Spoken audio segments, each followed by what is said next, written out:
rudimentary start has been made toward the perfection of a communication system that should someday permit those living on Earth to talk with persons very much alive on higher levels of consciousness. We call our equipment Spiricom.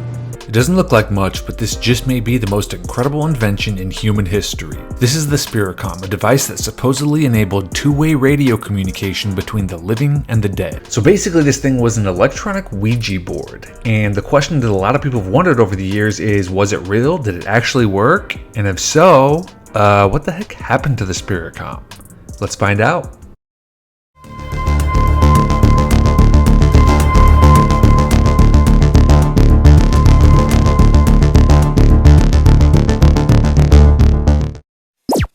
The story of the Spiricom began in the 1950s when a man named George Meek retired from an internationally renowned career as an executive for the Carrier Corporation. Meek was the lead engineer on the Weathermaster air conditioning system, which is still used in some of the largest buildings in the world even today. After retirement, George Meek started researching a single question: what happens to us when we die? To answer this question, Meek formed a company named Metascience, which was devoted to studying man and his possible survival after death. Meek traveled all over the world in search of an answer to his question and talked with countless experts: physicists, nuclear scientists, biochemists, Buddhist monks. He also met with hundreds of psychic mediums who claimed to be in contact with the spirit world. From his studies, Meek was certain that the essence of man survived the death of his physical body. The soul, some would call it, lives on. These souls of the deceased were all around us in spirit form. They simply exist on a different plane which is undetectable by human senses. Meek gave the example of radio and television waves. At all times we are surrounded by radio and television waves, but they are invisible and inaudible to our human senses. But if we have the right equipment, and that equipment is tuned to the exact frequency those waves are being broadcast in, we can pick up the broadcasts. Meek felt that it just might be possible to communicate with the spirit world in the same fashion. You just had to build a device capable of reaching the ultra-high frequencies that these spirits resided on. Many famous inventors throughout history tried to build similar devices. Before he died, Thomas Edison was working on a spirit phone to enable communication with the spirit world. Guglielmo Marconi, the inventor of the radio, was working on a similar project until he died in 1937, and even Nikola Tesla worked on a spirit phone. He said this about his device: "My first observations positively terrified me, as there was present in them something mysterious, not to say supernatural.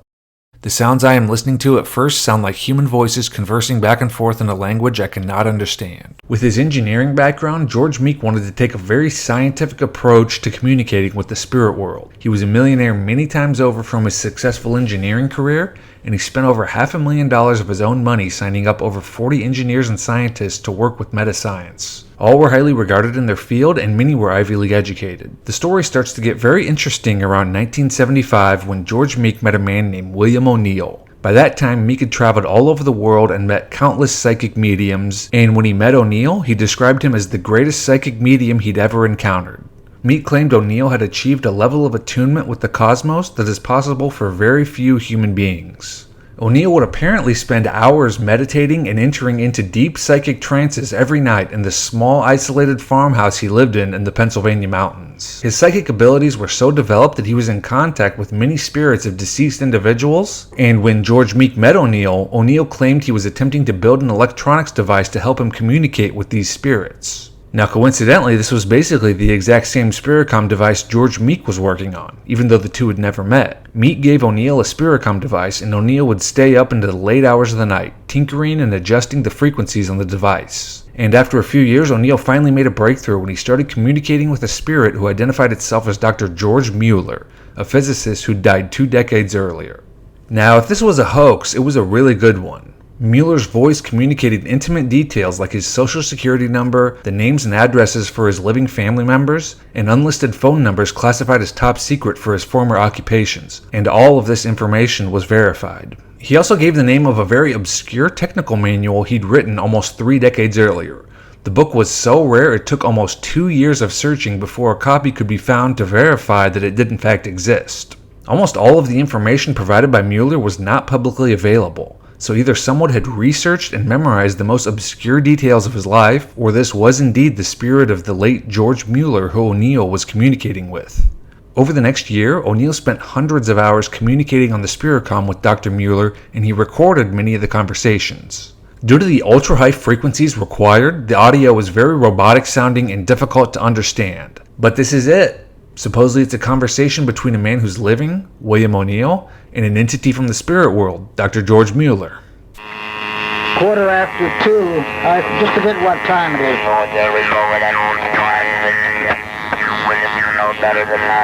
What's that, sir? You know better than that. I'm not aware of time. That's not right, William. Yes, that's right, Doctor. I'm sorry, sir. Please forgive me. That's all right, William. That's all right. O'Neill spent over a year speaking with Mueller's spirit on the Spiricom. He would constantly adjust the Spiricom to find a setting to enable clear communication, but after a year, Mueller's spirit stopped showing up. Earlier, Dr. Mueller had told O'Neill that he might not be around for long. "I cannot be here forever," Mueller said on one of the tapes O'Neill recorded. "I cannot guarantee how long I'll be here." Shortly afterward, another breakthrough occurred in Germany when a man named Otto Koenig claimed to be communicating with the spirit world with a device that was based on the Spiricom. Koenig appeared in the studios of Radio Luxembourg, the largest radio station in Europe, to demonstrate his device. Engineers examined his equipment before the show and confirmed there were no tricks. Hello, Frank.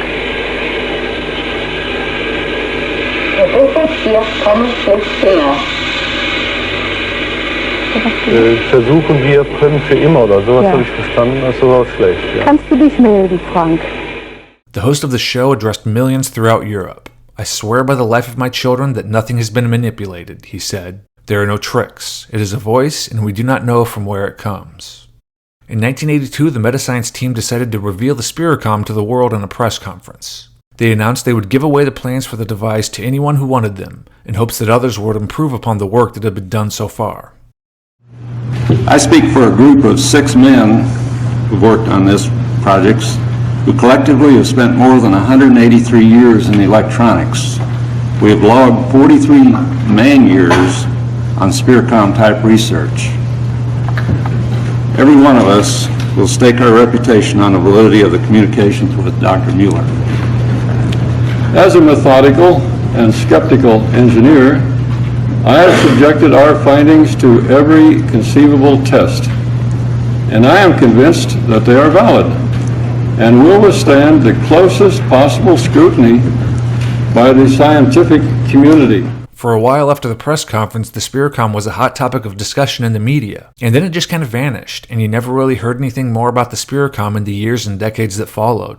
There was a book written about the Spiricom story in 1986, but nothing much after that. So obviously people have wondered, did this thing actually work, or was it just a big hoax? And there's kind of evidence for and against. One of the main pieces of evidence for the Spiricom is that a lot of very reputable people were involved with the Spiricom project. As mentioned, George Meek had a stellar reputation in the engineering world, and the Metascience team he built was full of well-respected professors and scientists. It's hard for many to believe that all of these people would put their reputations on the line for a hoax that benefited none of them professionally or financially in any way. Much of the controversy surrounding the Spiricom regards William O'Neill. O'Neill is one of the few, if not the only person to operate the actual Spiricom device. As mentioned previously, O'Neill was very heavily into psychic meditation, and it was thought that his psychic sensitivities played a part in his ability to operate the device. Yes, sir. Have you had any response? Response. Yes, I've had some response on IFRT. Over the years, there's been speculation that he could have hoaxed his communication with Dr. Mueller somehow, and during the press conference, George Meek featured a number of radio experts who claimed O'Neill's Spiricom recordings were in fact authentic. Willard Cerny was an electronics expert who was president of Marine Electronics Services. He heard about the Spiricom, didn't believe it, and spent over 100 hours trying to duplicate the Spiricom communication artificially, and he was unable to. "I tried an artificial larynx, various filters, and all kinds of devices," Cerny said. "No luck. No matter how much a person tried to disguise his voice, the evidence would show up on the oscilloscope I used to analyze the tapes." Another electronics expert named Hans Heckman tried an artificial larynx to see if he could duplicate the strange sound of Mueller's voice on the recording. "There was a vague similarity, but it wasn't even close," Heckman said. At one point, O'Neill says to wait until he adjusts the frequency, turns the voices higher. As O'Neill adjusts the audio tones up and down, the voice of the speaker follows the same tonal pattern. That wouldn't happen using an artificial larynx. Unfortunately, William O'Neill's story does not have a happy ending. He was apparently committed to a mental asylum for schizophrenia later in his life, where he died. And since O'Neill was one of the major players in the Spiricom story, it's caused some to question the entire story, rightfully so. But there may be more to the story. As mentioned, O'Neill was very heavily into psychic meditation. In 1974, O'Neill was apparently possessed by a demon while he was in a deep psychic trance. The story goes that one night, O'Neill was deep into a psychic meditation when he became possessed by a demonic entity. His wife called George Meek, and Meek called a friend of his who was an exorcist. And this exorcist performed an exorcism over the phone to rid O'Neill of the demonic entity. There's even audio of the phone exorcism that was performed at this site, and it's a pretty surreal clip to hear how O'Neill shifts back and forth between what seems like entirely different personalities. Now, some have speculated that certain schizophrenia cases are actually demonic possessions, misdiagnosed as schizophrenia. The conditions share many of the same characteristics. And if you read descriptions of demonic possessions in schizophrenics, the descriptions of how they behave are honestly almost identical. So when William O'Neill was diagnosed with schizophrenia later in life, is it possible that he'd become possessed by some sort of spirit or demon while in one of his psychic trances? It's possible. Whether it was schizophrenia or demonic possession, O'Neill's reliability has been a hot topic of discussion among Spiricom followers. If his Spiricom communications with Dr. Mueller weren't real, it calls into question the entire Spiricom story. But if they were real, the obvious million-dollar question is, whatever became of the Spiricom? Whatever happened to this thing? A device that lets you talk with dead people is probably the craziest, coolest invention of all time, and most of this story took place 50 years ago. So what happened? Now, one interesting side note to that question is something that happened right after George Meek's press conference. A man named Philip Paul reached out with a ton of questions about the Spiricom and how he could build one. And it turned out that Paul was a member of the US military. He claimed his interest was personal, but Meek and others wondered if he was reaching out on behalf of the military. It's not a stretch at all to imagine the military was indeed interested in the Spiricom. It's been well documented that the military has spent a considerable amount of money and time investigating psychic phenomena and ESP.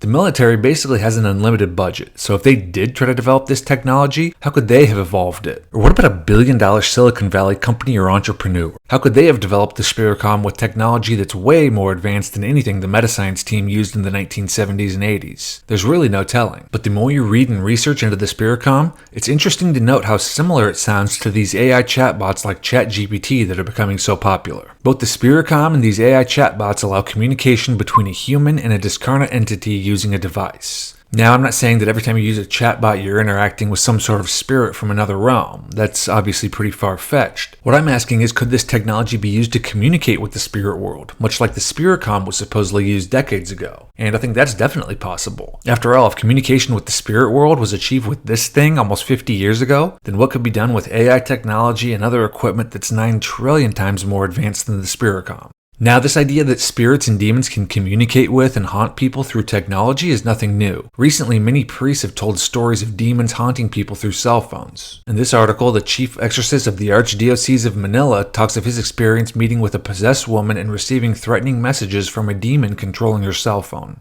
This article in the New York Post features Monsignor Stephen Rossetti speaking about demons haunting people by text. Several exorcists have had the same experience, getting texts from demons, and why not, Rossetti said. In the past, they messed with electronics, TVs and lights turning off and on by themselves. Now they mess with cell phones. If you read a few books or do a little research, you're going to find literally thousands of cases of electronics being messed with by spirits and demons. Now, some of these cases are surely hoaxes, but many appear to be genuine. Electronic voice phenomenon, Marcello Bacci's spirit radio, and the Dodelston messages are just a few, but as mentioned, there are thousands and thousands of other examples of televisions, cell phones, and computers picking up communications with spirits and demons. So is it that hard to believe that AI chatbots could be next? Or is it already happening? In early 2023, Lobe.ai made headlines, a puzzling AI creation that's horrifying at best, demonic at worst. The story behind Lobe is that a Twitter user named Supercomposite was using an AI image generator when this Lobe thing started randomly appearing in his artwork. No one really knows why it started appearing or where it came from, but it's continued to appear in other people's artwork too. Here's how Lobe is described on the site Lobe.ai. Lobe is the name of an AI-generated entity who was summoned by the multimedia artist Supercomposite. Lobe is an emergent phenomenon that arises in certain AI image synthesis models. She likely lives on the outer reaches of latent space. Even more unsettlingly, using images of Lobe to query the model often results in disturbing, gruesome imagery, often of dismembered women and children. It is not known exactly why Lobe has arisen. Now, much of this language used to describe Lobe like summoned, an entity, and arisen is the exact language people use to describe demons in the spirit world. If you look around online and on social media, there's a ton of videos where people discuss AI being demonic, including interviews with priests. So this notion that AI could have some sort of connection connection to the spirit world is at least being discussed by some. Lastly, we'll leave you with a very interesting quote. With artificial intelligence, we are summoning the demon. In all these stories where there is a guy with a pentagram and holy water, he is sure he can control the demon. It doesn't work. Want to know who said that? Elon Musk back in 2014.